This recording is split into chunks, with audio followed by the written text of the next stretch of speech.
میرے آقا آپ سمندر ہیں، یہ پوری کائنات، کچھ کہتے ہیں 18,000 جہان، کچھ اہل تصوف کہتے ہیں 40,000 جہان، وہ کہتے ہیں جتنی بھی جہان ہیں یہ بلبلہ ہیں، اور میرے آقا آپ سمندر ہیں۔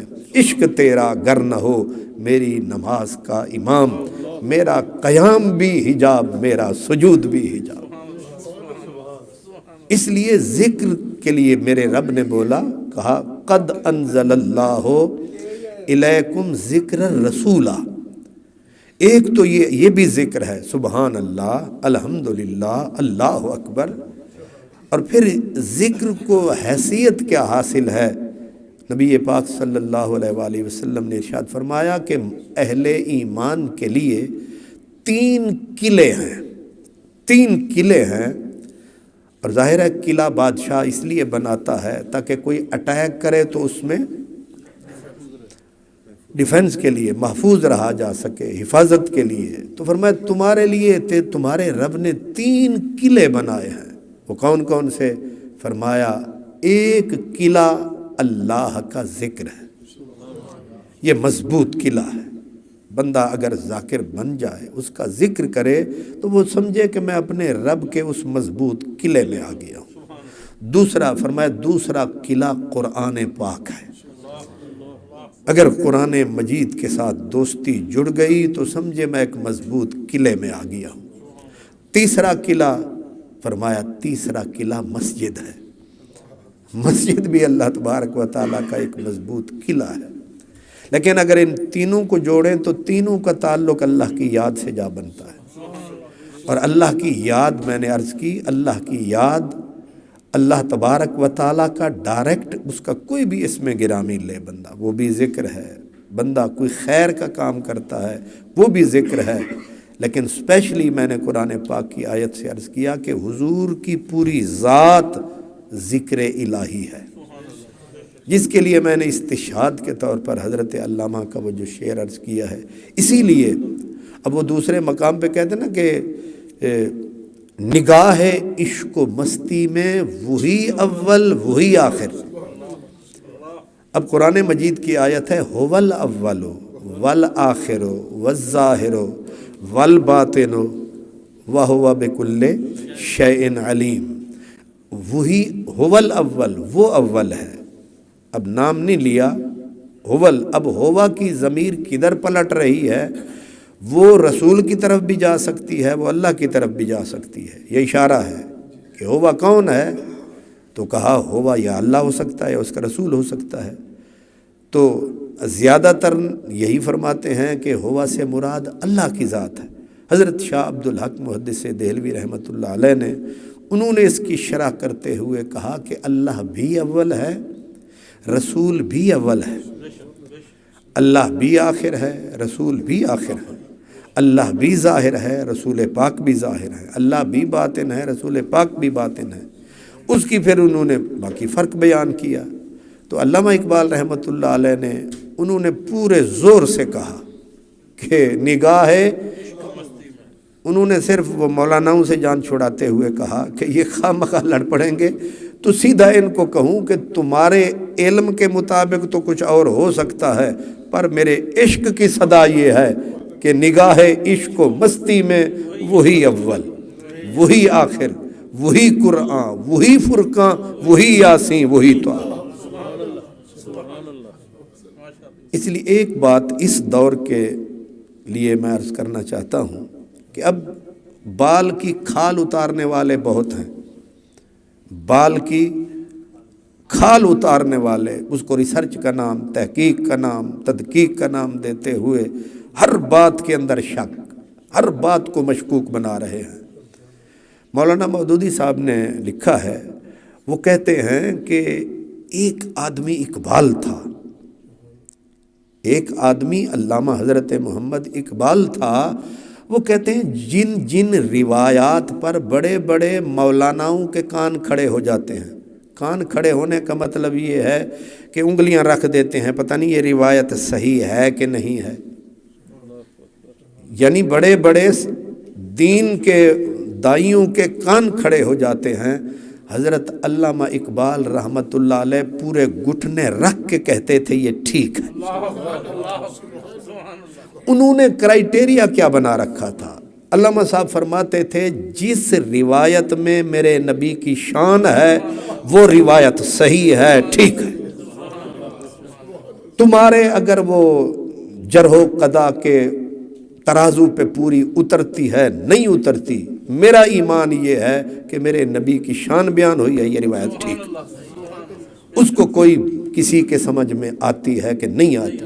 اسی لیے علامہ صاحب ایک دن بیٹھے ہوئے تھے، ان کے پاس کچھ پروفیسرز حضرات آئے، انہوں نے حدیث پاک انہیں پیش کی علامہ صاحب کو۔ انہوں نے کہا کہ یہ جو حدیث ہے کہ نبی کریم صلی اللہ علیہ وسلم نے کوہ ہرا پر آپ چڑھے، حضرت ابوبکر صدیق ساتھ تھے، حضرت عمر ساتھ تھے، حضرت عثمان غنی، یہ صحابہ کرام حضور کے ساتھ تھے، تو کوہ ہرا جو ہے، پہاڑ جو ہے وہ کانپنے لگا، تھر تھرانے لگا یا وجد میں آیا، اور حضور نے اسے فرمایا اسکن اسبت انما علیک نبی و صدیق و شہیدان،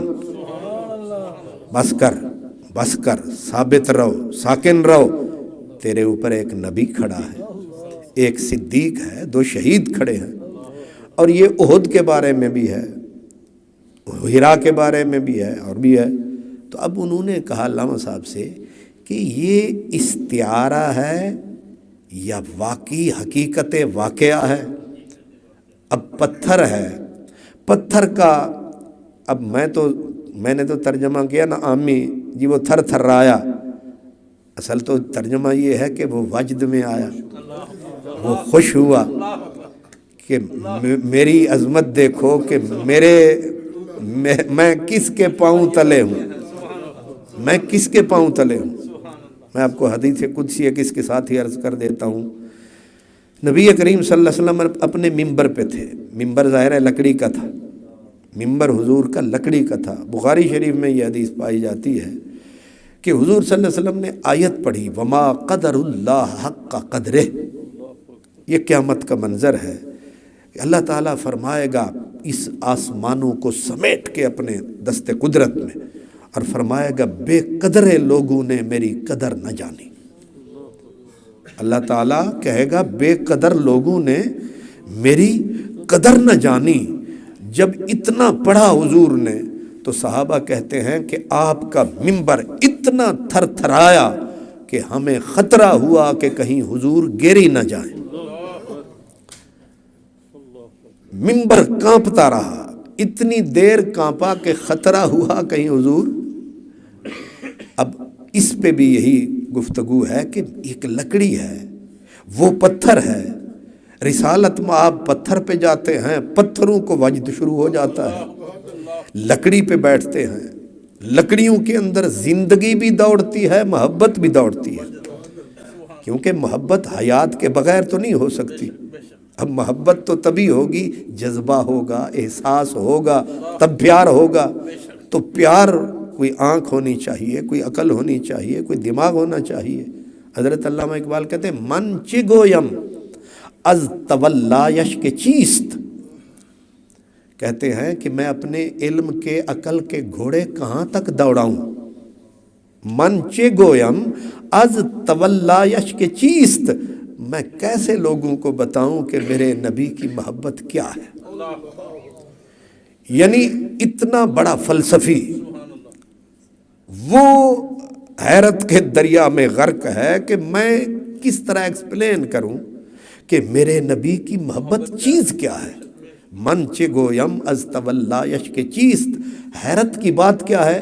وہ کہتے ہیں خشک چوبے در فراق او گریست، ایسا بھی کبھی ہوا کہ سوکھی لکڑیاں کسی کے عشق میں روتی ہوئی نظر آتی۔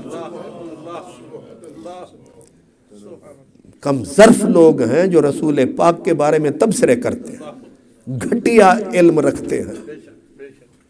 کیا اوقات ہے تمہارے علم کی، کیا اوقات ہے تمہاری عقل کی، کیا اوقات ہے تمہارے شعور کی۔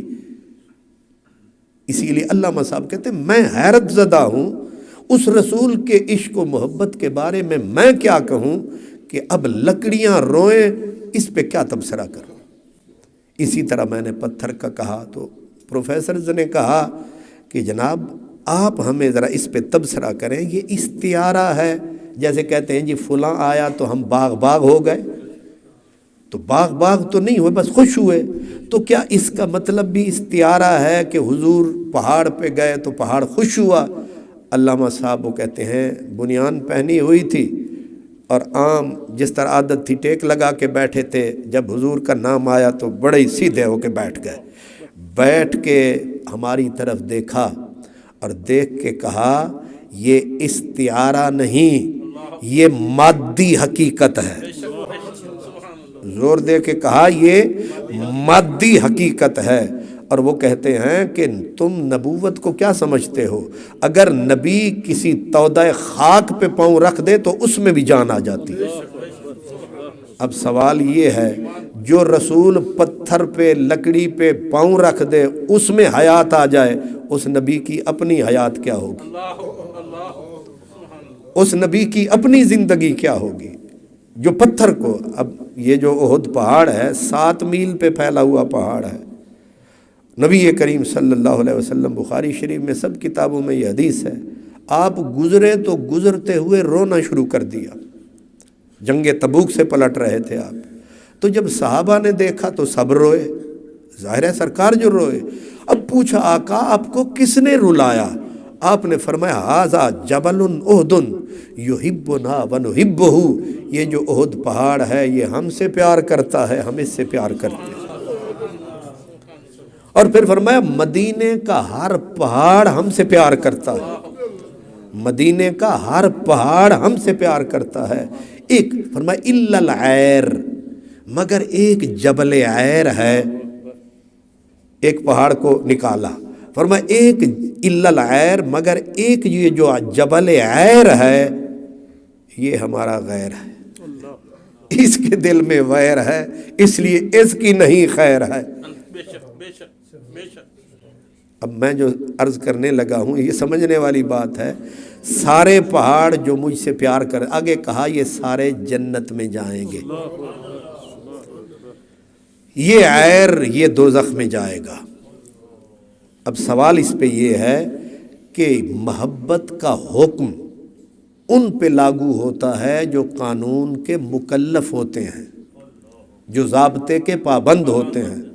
ضابطہ پتھروں کے لیے ہے ہی نہیں، قانون کے پابند پتھر ہے ہی نہیں۔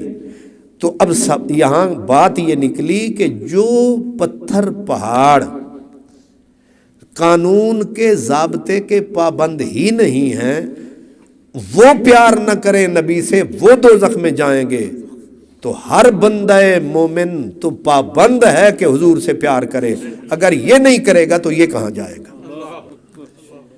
جن کے لیے قانون ہے ہی نہیں، اگر وہ محبت نہیں کریں گے تو وہ دوزخ میں جائیں گے۔ تو فرمایا جن کے لیے قانون ہے، آئین ہے، فرمایا علموا اولادکم محبت رسول اللہ، سرکار فرماتے ہیں اپنے بچوں کو سکھاؤ میری محبت، اپنے بچوں کو سکھاؤ، علموا اولادکم محبت رسول اللہ۔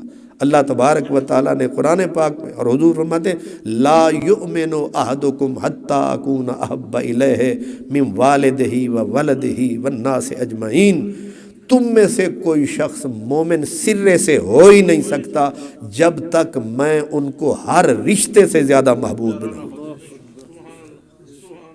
سیدھی سیدھی، اب نماز پڑھے، روزہ رکھے، حج کرے، کعبے میں مرے، غلاف کعبے کا پہن کے مر جائے، اگر حضور کی محبت، اور محبت بھی وہ قبول ہے جو سب سے بڑھ کر، یعنی محبت تو ہو لیکن کم، وہ محبت مردود ہے۔ حضور کی محبت کا تقاضا یہ ہے کہ پوری کائنات ہیچ رہے اور حضور کی محبت اوپر۔ میں نے اپنے محبوب کی چند باتیں آپ کی خدمت میں عرض کر دیں، تو وہ تو ان کی تو ایک بات بھی ہمارے لیے بڑی ہے، ایک بات، آخری بات کہہ کر کہ حضور کی جو ایک بات ہوتی ہے، ہم لوگ نادان ہیں، ہمیں کوئی پتہ نہیں ہے، جن لوگوں کو حضور کی باتوں کی قدر تھی، حضرت ابو ہریرہ کے بارے میں ہے، ایک دن بھوکے رہے، دوسرے دن، تیسرے دن دھڑام سے نیچے، ظاہر ہے انسان کا جسم ہے. اب وہ گرے جب تو رش بہت تھا، جو بھی آئے حضور کے قریب جانے کی کوشش کرے. اب جو آئے تو حضرت ابو ہریرہ پڑے تھے، ان پہ پاؤں پڑ جائے، بندہ آگے گزر جائے. تو حضرت ابو بکر صدیق آئے تو انہوں نے حضرت ابو ہریرہ کو اٹھایا، اٹھا کے کہا تجھے کس نے گرایا؟ تو انہوں نے کہا کسی نے نہیں گرایا، اپنی چاہت نے گرایا. کہا ہوا کیا ہے؟ کہا ابو بکر کوئی اور پوچھتا تو میں نہ بتاتا، آپ کو بتا رہا ہوں 3 دن ہو گئے ہیں میں نے ایک نوالا نہیں کھایا، 3 دن سے بھوکا ہوں. اللہ اکبر. حضرت ابو ہریرہ نے فرمایا کہ میرا گھر ادھر ہے، ادھر آ جاتا. بی بی خاتون جنت حضرت فاطمہ زہرا کا گھر نزدیک ہے، تو ان کا کنڈا کھڑکاتا، تجھے ٹکڑا تو مل جاتا، لیکن تو جان کے بھوکا پڑا رہا ہے. اب جواب سنیں گے تو کمال ہے. انہوں نے کہا پتہ مجھے ہے، سارے دروازے جانتا ہوں، لیکن میں اس خدشے کی بنیاد پر روٹی مانگنے نہیں گیا کہ کہیں محبوب کی کوئی بات رہ نہ جائے. تو سریکی آپ میں سے پتہ نہیں کوئی سمجھتا ہے یا نہیں، میں اپنے ذوق کے لیے کہہ دیتا ہوں کہ اب حضرت ابو ہریرہ پڑے ہوئے تھے تو لوگ پاؤں رکھ کے گزر رہے تھے. سریکی میں کہتے ہیں ذوق کے لیے تیری راہ تے سجدے وچ پئیاں لوگ پے لتڑے دن. تیری راہ تے سجدے وچ پئیاں لوگ پے لتڑے دن. پاگل پیت پجارن آہدن، پاگل پیت پجارن آہدن، تانے نال مریں دن، ملا مہنے مل گھن دین دن، کافر نال سڑیں دن، بس آئیاں تیڑیاں بے پروائیاں وقت نبھ دے وے دن.